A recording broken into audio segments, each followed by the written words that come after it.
కోడాళ్ళయ్యా దయ్యుంచయ్యా దేవ నీ అండాదండ ఉండాలయ్యా చూపించయ్యా త్రోవ పిండి వంటలారగించి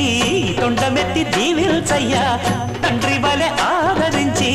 తోడు నీడ అందిల్చయ్యా ఓ